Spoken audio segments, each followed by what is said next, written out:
Hi, welcome to another episode of Beyond Chronic Disease. My name's Wendy Gathercole. I'm your host. How are you this week? Did you catch my sourdough show last week? Well, this week I want to talk about something that you have with sourdough. And I think I've sort of spoken about things like this before, but it's all comes down to ingredients in my book. What is in your food? And I know I've said this before, there's some things that I just cannot come to buy from the supermarket at all. In fact, some of the labels, not just the ingredients list, but some of the labels like this is good for your heart and this is low fat and this is, all of these things just really, really grate on me because they're the things that most people see straight up. But what I do, I don't care how it's marketed, because that's all just marketing. I always look at the ingredients, always. Like even some of the vegetarian stuff on the supermarket shelves is just full of shit. If you look at the actual ingredient list, a lot of them have got MSG bits in them, but they don't call it MSG. There's all these other words for them because they're very clever. And you'll find that they don't use a lot of those numbers anymore either because they look really chemically based, which they all are. So they use big, long words. And what are we supposed to do with them? Well, I don't know about you, but I Google them. And what really annoys me is that they're taking things out of the supermarket that really are great for our health, and they're putting other crap in its place that might be low fat or lactose free or dairy free or all of this stuff, which I don't have a lot of dairy, but all of this rubbish with products that have got 200 ingredients in them, and who knows what they do to you. But they can have them on the shelf. I mean, look at a few weeks ago, I did that energy drink podcast and how it can create problems with blood pressure. But yet look at the supermarket shelves aligned with energy drinks and all the other rubbish that they have in there. So this week, what goes with sourdough? Butter. Butter tastes better. Butter is better.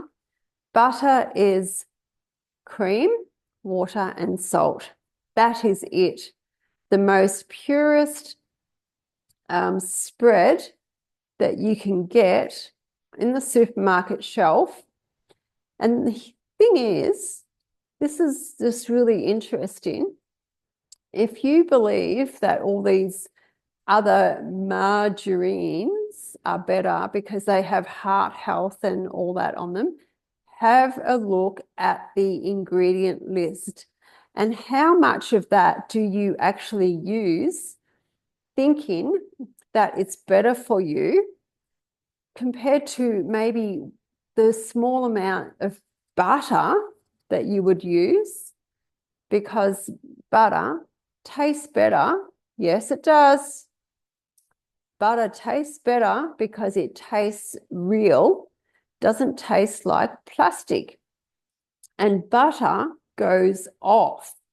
So if you're consuming something that does not go off, which most margarines don't, and mind you, I do not consume dairy soft butters either because they've probably got well, not probably, they have got either sunflower oil or canola oil or something like that in them to make them stay softer. So that for me is a big black flag. Okay. So anything that does not go off, how do you think that reacts in your body? That's the number one thing. How does it react in your body? Like, have you ever bought, let's talk about our sourdough. A sourdough loaf, and maybe you've had it for a couple of days and it's gone all moldy. Has that ever happened to you? Maybe you haven't stored it properly, whatever, but it's gone moldy. So you ditch it. But have you ever bought a loaf of white bread from a bakery and you've been able to have that sitting on the bench? And I'm talking Queensland here. Everything goes moldy in Queensland after 2 days. You can have that sitting on the bench for a couple of weeks and not one bit of mold. That rings alarm bells to me. Yes, I've done that. Yes, that happens. So I would rather buy the product that goes moldy in a day and consume that than buy the product that sits on the bench forever and doesn't go off. Now, I'm sure you would have heard these McDonald's, what are they, tests or whatever, and they've had a McDonald's burger, somebody found one years later, or I don't know, it's probably all a bit of BS, but put a McDonald's burger on the bench. How long would that last for? Probably forever, with all the, preservatives and everything in it that makes it last forever. What is that doing to your body? Your body's a living, breathing organism, So when you feed it dead stuff, what do you think it's going to do to your living, breathing organism? This is why we get disease. This is why our bodies get stressed. We need to consume living, breathing food. We need to consume that to keep our bodies alive. So butter tastes better. It does. No one can tell me any different.